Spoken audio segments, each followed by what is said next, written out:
Welcome to the There's Insurance for That podcast. Our goal is to be the number one destination for all things regarding insurance. We are your hosts. I am Nate Brown. And I'm Edwin Moreno, What's and our we're here subject today, today. brother? We're What are here we talking today. about today? Today we're here to discuss about our I would say let's call it attire, insurance attire, right? Yeah.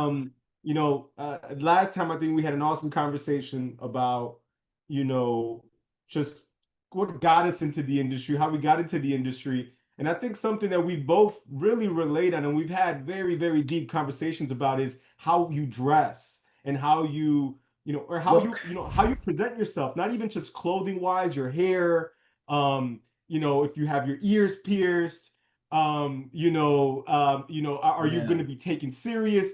We have gone back and forth on this many times, and we feel like it's a great topic to bring up on today's episode.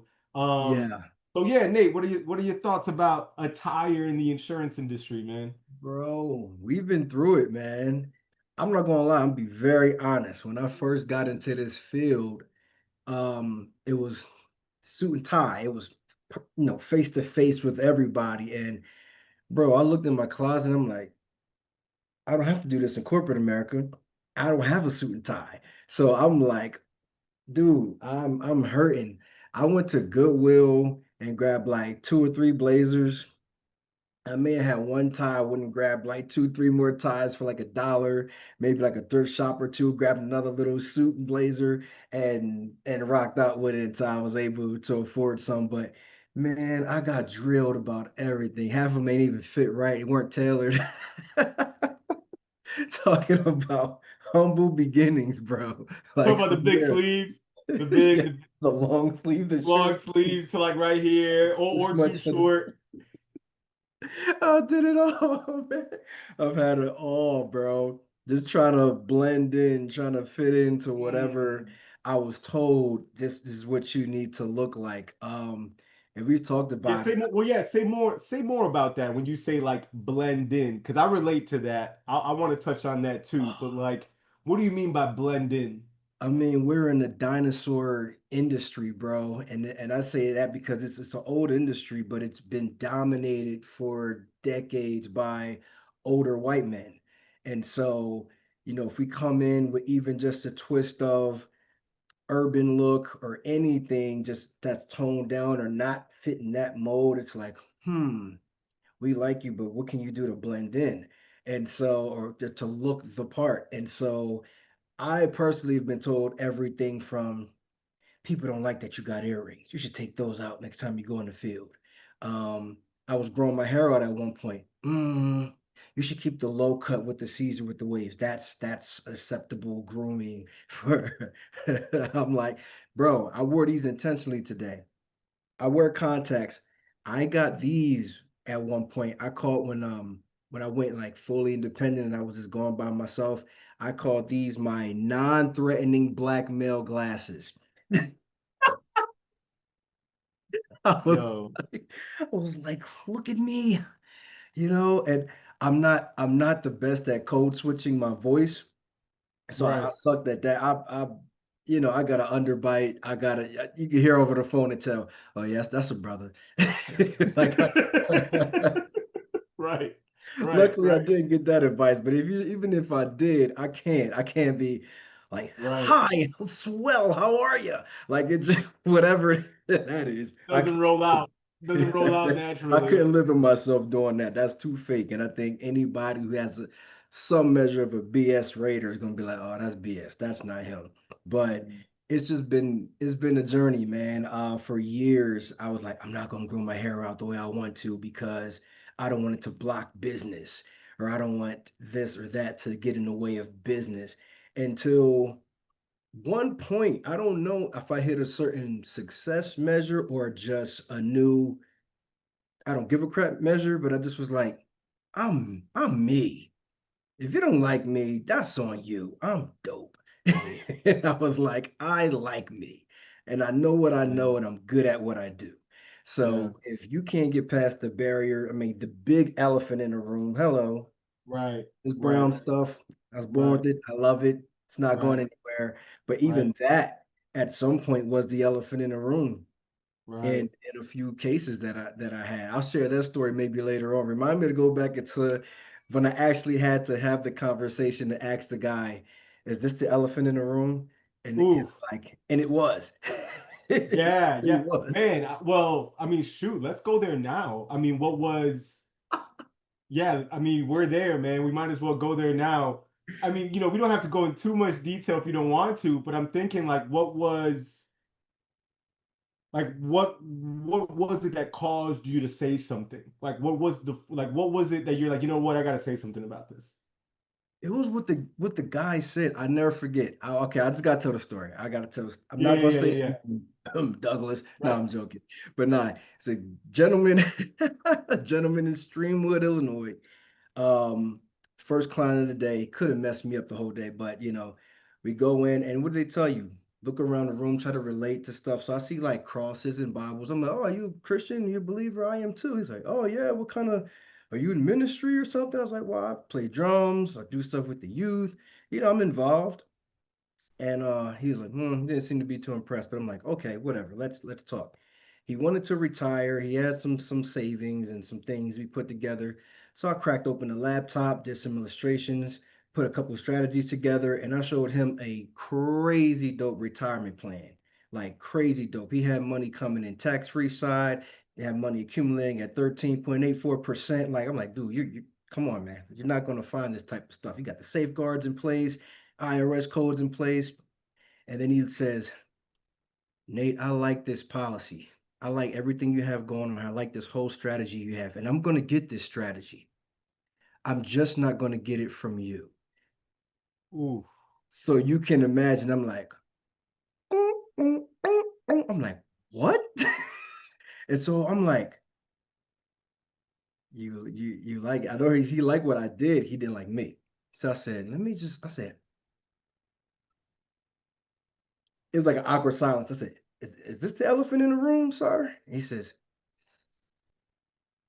and he does that, turns his face up like that. He didn't want to say it, but he literally just turned his face Oh, like that, like the wow. longest, slowest, roll my eyes type deal. It was like, it was so in my face. I'm laughing now, but it was so in my face that I was just like,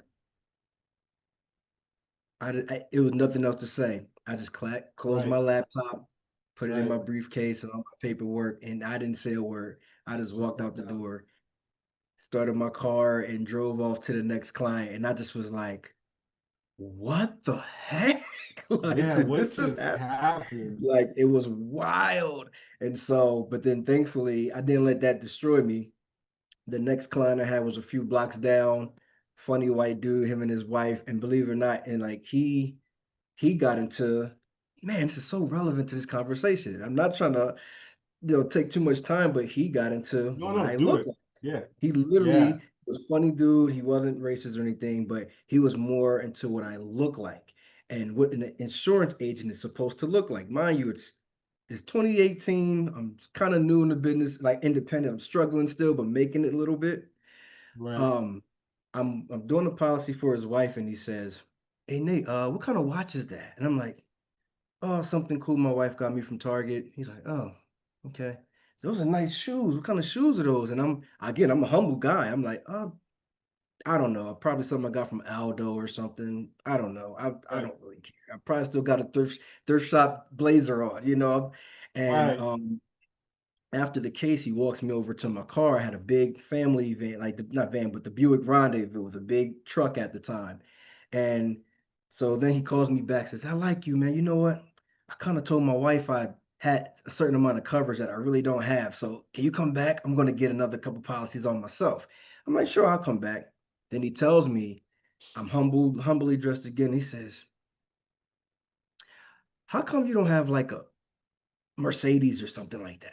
And I'm like, because it's Mm. going to be a money pit right now. That's not what I need. It's a liability. I'm not into that. And then he's like, "Oh, so you're not into all the flash and pizzazz?" I'm like, "It's not really me. I'm like a little jewelry here and there, but I'm not really into too much." And he says, "Oh, well, you know what? I liked you from the first day I met you, but if you would have pulled up in like a Jaguar or Benz on that first appointment, I would have got a policy right off the bat. I was like, really? Like, so I was like, oh, so the aesthetic does matter. To some There are people, it some who it does. matters, and there are those who don't. So that's kind of got me into, okay, maybe I do need to dress the part, maybe not be so humble, but then you also could throw somebody off if you too doing too much. So I was like, I've met those Beamer and Benz agents who are broker than me at that time. And I'm like, oh. So the fake it till you make it thing, I just couldn't do that. So I ended up just getting to a place where I'm like, I'm gonna be unapologetically me. And that's it. Right. You know what I Well, mean? That's Nate, what I hear is, and like for the listeners and the viewers, I hear that you focus on your expertise instead of focusing on like the things. Like yeah, like you actually were like, all right, and I think it's a good message for everyone out there if they're thinking about getting into the insurance like as a career path, just the insurance industry like as a career path. I think that's a huge message of like, look, like what are you in this for? Like what is it? Like what is it that you're in this for? Because yeah, I believe you were like, man, I want like financial freedom. I want like stability and I want to be the best. Like we talked about this last time. Like I want to be the best at what I do and I want to do it right. And it's like what I'm hearing is that you were like, I'm just gonna focus on what I'm good at and be the best at explaining this stuff and be like and make sure I have great products, make sure that I believe in the products that I'm offering to people. And then like that's all that's gonna matter to me. And then yeah. like I remember there was a turning point for me too. It's just like your story, bro. It's like bro, I used to get haircuts. I told you this before. I used to go to my barber and say, "Hey, I need a non-threatening haircut." And he used to be like, he used to be like, "What do you mean?" I'm like, "Yeah, I need a non-threatening." Like, bro, like legit. It's like I started my agency. I was like in this space where I'm like, all right, yeah, I've been doing this long enough. I want to go after Non-threatening these haircut. I want to go after these accounts, and I'm like, so I need a non-threatening haircut. He's like, all right, what? I'm like, well, I want to be like, I want this to be like boxed. I want like I'm gonna shave completely, you know, and I want, and I just like I want my lining as natural as possible, and I just want my hair short, and I kind of like want to be able to brush it back so that like it can't tell that it's like this curly. You know what I mean? Like Yeah, I want to. So for me, I'm like that's how I'm gonna fit in. Like I convinced myself that that's the way that I'm gonna fit in is if my haircut looked more like a corporate yeah. mestizo. You know what I mean? And so Oh I man. remember going for that and then telling myself Like, like, oh, wait a minute, I don't feel comfortable like this. nah. Like I'm like What? I don't really want to talk to anyone. Like I don't really like I don't feel like I'm being myself. Like there was just too much that wasn't me in all that. And it was Yeah, just taking away from what really mattered to me, which was like I just want to help out properly and I want to get paid for it. Like I that want to make part. sure I'm doing the right thing and I want to get paid appropriately for doing the right thing and I want it like so those things were hand in hand and it's like the more I focused on that, the less and maybe it was more me, but the less I noticed people care about that with me.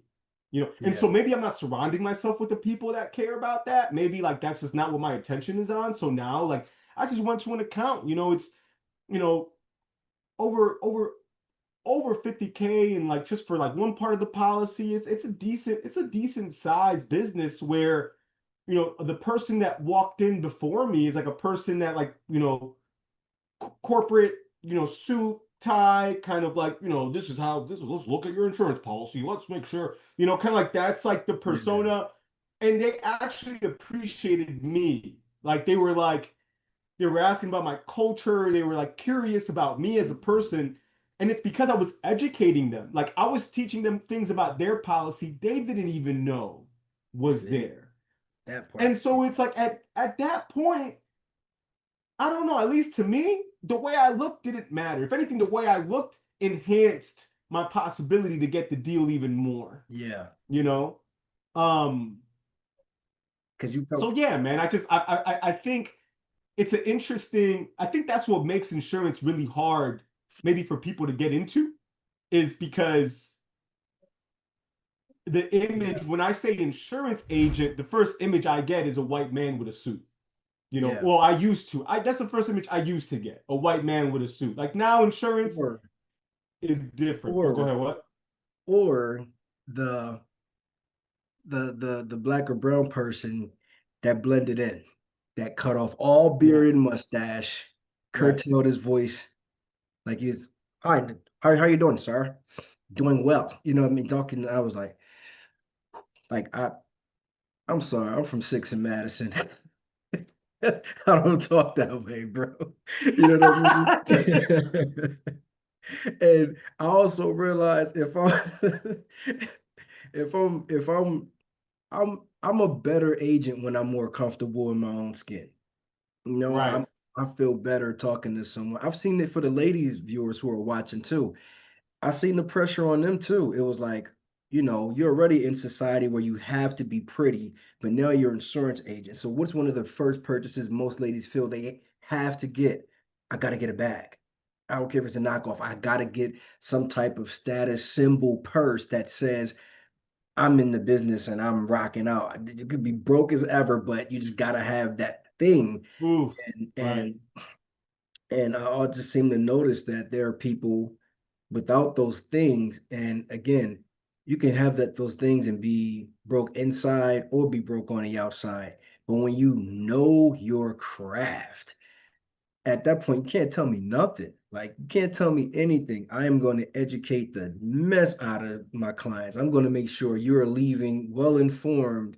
Like, oh my gosh, I want you to buy the product and I want you to Yeah. also buy me. I am the, Right. the no frills, no extras version of an agent. And I think over time, people have learned to respect that. I've had, agents on my team who have told me, I like the fact that I've never seen you switch it up.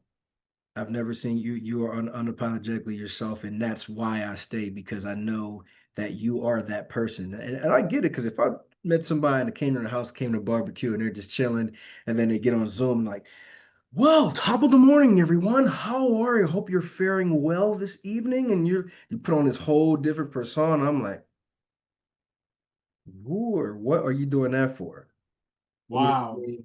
And so Yeah. I just want to encourage anybody who's viewing this, yes, look nice, look presentable.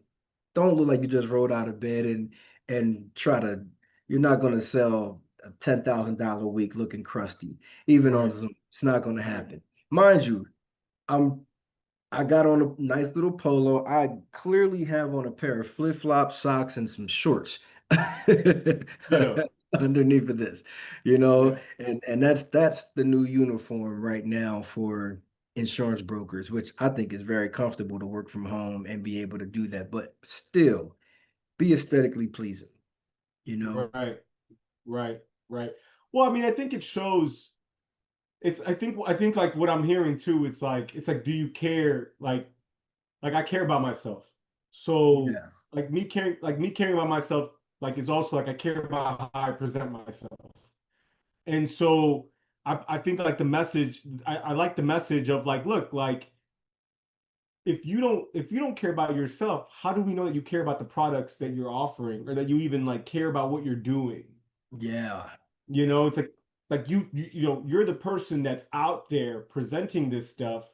If you're the person that's out there presenting this stuff, like just show some kind of like, hey, look, I care. Like I care about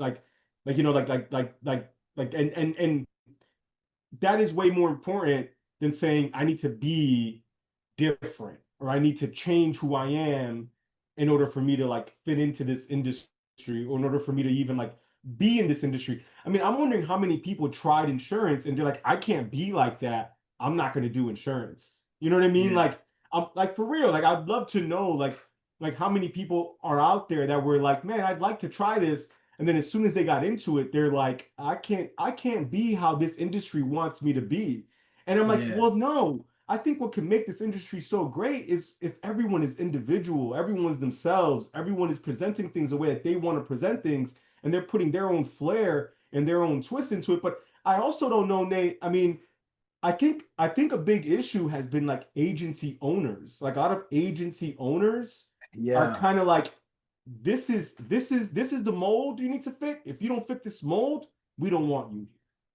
Have you yeah, noticed that? that's true. That's true. They that can go in two different ways. They don't want you to look, sound, or appear a certain kind of way. Like when I sold pre-need insurance, they were one of the ones. Hey, take these off. Don't talk with your hands. I'm like, man, if you want me to be now again, my coach at the time is a darn near 60-year-old white man, no beard, no mustache, clean cut. And I mean, I've seen him present.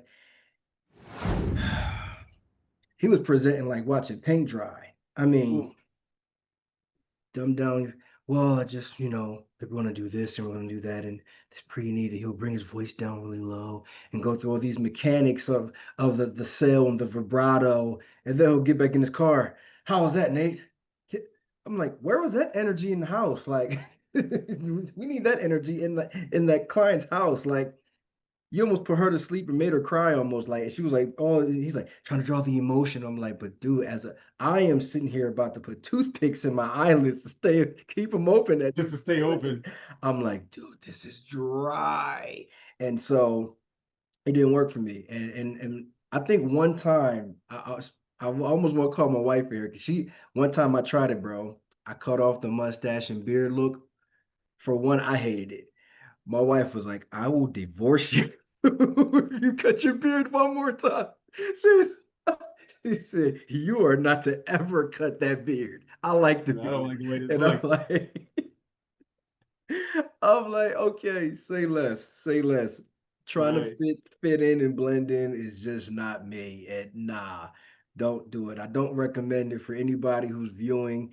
Be yourself, be comfortable, but there's always room for growth. If there is something that you can step up. I used to do videos just unshaven, looking crazy. My wife was like, you represent me and you represent the company when you're out there as a CEO. So I get you're trying to be comfortable, but come on, you can step it up a Right. little Take bit. care of yourself. But also, if I'm doing too much, if I'm out here with 5 bracelets on, 2 watches, and hey, insurance is the best thing in the world. You need this. I'm gonna lose them. They're gonna be like, I can't get. I talk with my hands. I'm just be bling blinging all day, and no one's gonna get the message. So Well, I think, well, I'm gonna ask you this: is it that no one's gonna get the message, or is it that the people that you want to get the message won't get the message? ooh, whoa, that that's a whole nother conversation. You just opened up the window for a whole nother thing. Okay, we're good on the time. Yeah, yeah. I mean, well, I'm just saying. I guess You I'm know what? asking that because I'm like, The that kind of ties into like like attire. It It ties does. into it ties into that because it's like, I mean, I'll speak for myself. I show up the way I show up too because I want to work with cool people. Like, Yeah, and when I say cool people, like I don't what do I mean by that? Like, I want to work with people who, let's put it this way. I want to work with people who care about their business and care more about like the mechanics of the business than and care more about like the business being covered than than than about like the way I look, so that way they can feel comfortable about it. So I would rather have someone learn and care about learning than to be like, oh, you don't have a Benz. I can't work with you because you don't have a Benz. Like, I don't know if I want to work with people like that. You know what I mean? So there's also, I don't know. I think like there's also some ownership I want to take. And like, look, like the choices that I make is also because I want to be surrounded by people that I want to work with. Like, I want to yeah, work with clients that I want to work with. Like, I don't want just any client. Like, if I because I've had any client, and sometimes when I have any client, I'm like, oh man, like you don't care about what you have. You only care about the price. You don't even want me to like put the right coverage on here. So now you want me to do that, but then guess what? When that person isn't covered properly, they come back to me. You know, Hmm. they're like, "Oh, I know I wanted to save money, but it's your job to tell me what I need, and you didn't tell me that. So now I'm gonna sue." I've seen this happen. I'm gonna sue Ooh, you. Like literally, man. Like I literally saw this happen where someone issued a policy for someone because they're like, I want cheap, I don't care, like this is what I want, like this, that's they're like, okay, yeah, let me like the client is always right. That was like their mentality. Okay, client, let's lower this, the lowest we can lower it. Let's get you nothing here. The whole building burned down what? and they had minimal coverage. So guess what Wow. this client did? This client sued the agent and What? said, "Hey, I'm suing you because you didn't advise me properly." Wow. Right? And then this I is the person, think this is the that, kind of person that cares about like how you dress, but wants the cheapest, right? They want to make oh, sure, God. you know, they care about how you dress, but they want the cheapest price.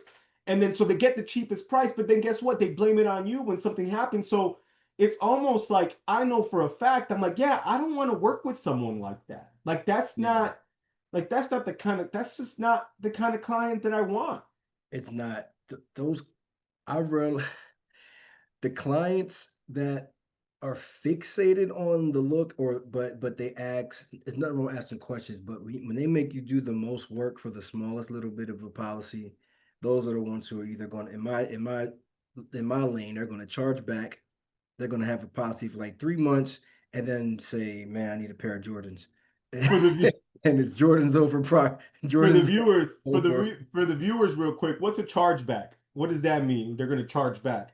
So for the viewers, let's say for example, you're an insurance agent, somebody gets a policy that's $100 a month, and whatever carrier you get them with, the carrier is going to say thank you for bringing this new piece of business to us. We're going to advance you that $100 a month for the whole year, assuming that this client likes this product. They're going to pay this premium $100 a year. So if within the year they pass away, we're going to send over a check for 100,000 whatever to their loved ones. But 3 months in, they're like, man, I know I got to pay this $100 premium. I don't think I'm going to die this month. Those Jordans are 150. I'm going to get the Jordans.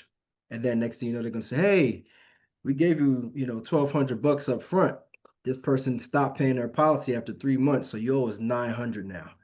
They're not going to make you pay, but your next policy that you do with us, before we pay, we're going to recoup our $900 back. So we try to stay away from chargeback clients. We don't want that. That's bad for business. That's a, I love that. I love that example. And I think it ties into like why, like your attire, you being yourself, you really honing in on like, all right, what type of person am I in this industry is so much more important because that can help you identify what kind of client you want. And when Hmm. you're identifying what kind of client you want, it's like you want someone who's honest, right? You want Yeah. someone who understands the value of knowledge, not how you look, but the value of like what you know and is are they going to be properly covered, right? Yeah. Because the chargeback clients are the ones that don't that kind of look at the glitz and the glam. They look at all the outside stuff. They don't really like care about the meat and potatoes. Like they The don't care value of about the policy. the value of the product. Like they don't really care about that, right?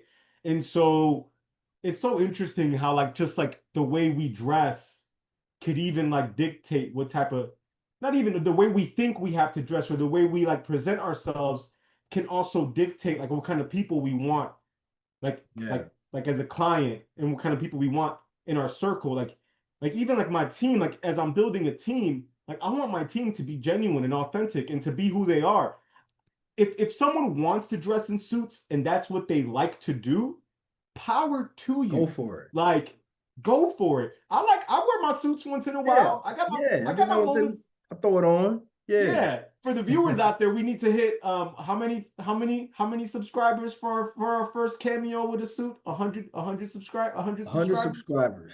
We get 100 100 subscribers. We're gonna pop on our suits. We're we going to go show them our suits. Yeah. we're gonna Yeah. show up just so they can see that we can play the part too. Yeah.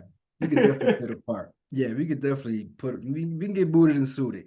Yeah, that's 100 subscribers, y'all. We're getting suited and booted. All right. yeah. Smash down No, that but subscribe button, especially if you're in the business. If you're in the insurance space, If you're in property and casualty, if you're in life and health, push that button, subscribe, because you're gonna love the content that we got coming down the alley. Trust me Yeah, on that. totally. Yeah. How much time we got on that? Oh, we probably got like less than 5 minutes left. It's Less than like 5 minutes crumbs left. of Okay, sand cool. left. Huh? We What's got just that? crumbs of sand left coming down here. We're almost All at the right. last minute or two. All right. So All right. let me ask you, Edwin, what are some of your biggest takeaways from this conversation? Yeah, let me think about that. I think one of the biggest takeaways for me is the pressure. Like one of the biggest takeaways is the pressure that there is to look a certain way in business, like in just like in especially in insurance. And I kind of thought it was only like, I'm property and casualty. That's what I've been focusing on, and honestly, I thought it was only something that happened in the life insurance world where it's like, oh, like you have to look this way in life insurance.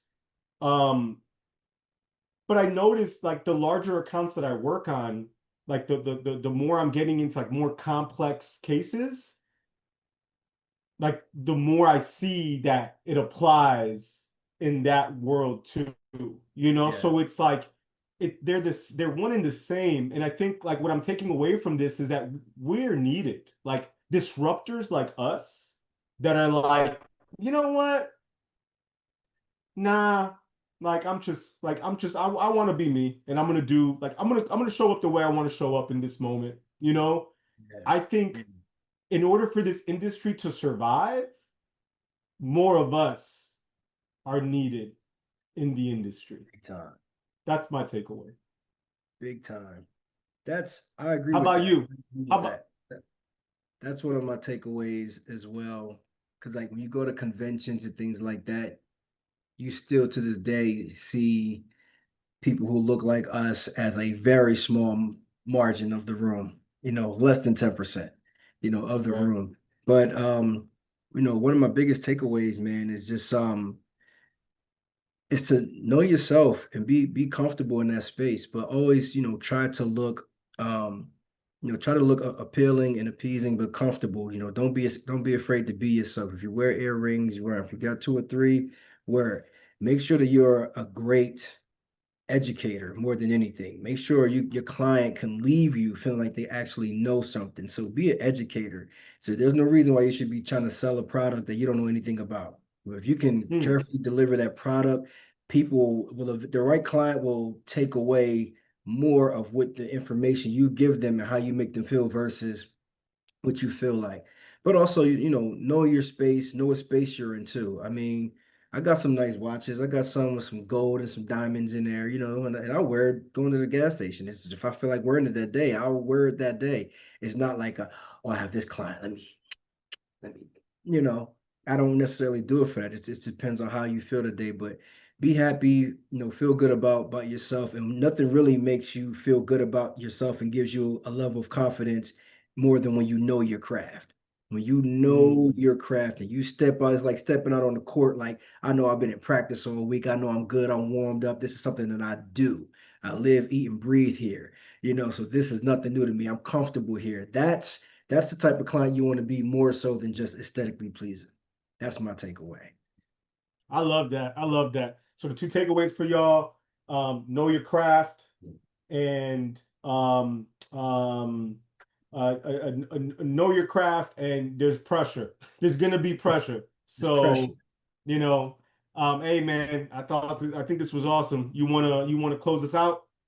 Yeah, so thank you all for tuning in to There's Insurance for That. It's episode number two of many more to come, and we're going to get into deeper and more thought-provoking subject matter as things go on. We're just scratching the surface right now. So tune in Thursdays at 12 or jump on YouTube. Make sure you lock in, tap in with us. Again, like, comment, share, subscribe. We're here. Edwin, it's been a pleasure as always. You guys Yeah, man. have a blessed one. We will see you all next week. Yeah, peace out. See y'all next week.